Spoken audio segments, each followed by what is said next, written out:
বহুখিনিয়ে ভাল পায় আৰু মই ভাবিলোঁ আজি চিকেনৰ এটা পকৰী ৰেচিপি লৈ আহোঁ। তাৰ কাৰণে মই বনলেছ চিকেন লৈছোঁ, অকণমান সৰু সৰুকৈ কাটি লৈছোঁ।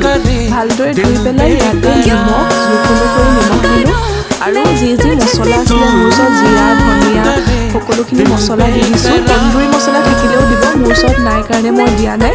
জোখ অনুসৰি দিছোঁ চয়া চচ আৰু টমেট' চচ আৰু যদি চিলি চচ থাকে তাৰো অকণমান এড কৰি দিব। মই চিলি চচ দিয়া নাই যিহেতু অক্ষয় বেটাই খাব, আৰু ৰেড চিলি পাউডাৰো দিয়া নাই।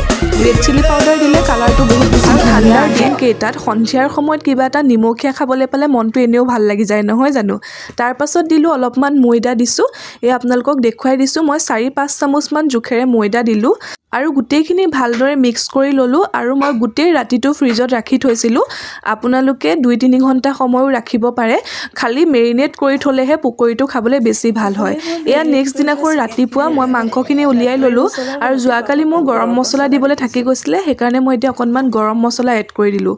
তাৰপাছত কেইপিচমান ব্ৰেড আৰু অলপমান কৰ্ণফ্লেক্স মিক্সিত গুড়ি কৰি এনেদৰে চিকেনৰ টুকুৰাবিলাকত লগাই লৈছোঁ আৰু গেছটো মিডিয়াম কৰি পেলাই তেলখিনি গৰম হ'বলৈ দিছিলোঁ।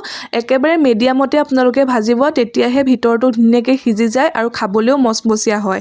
এয়া আমাৰ ৰেডি হৈ গ'ল চিকেন পকৰা। এনেদৰে আপোনালোকে বনাই খাই চাবচোন, খাবলৈ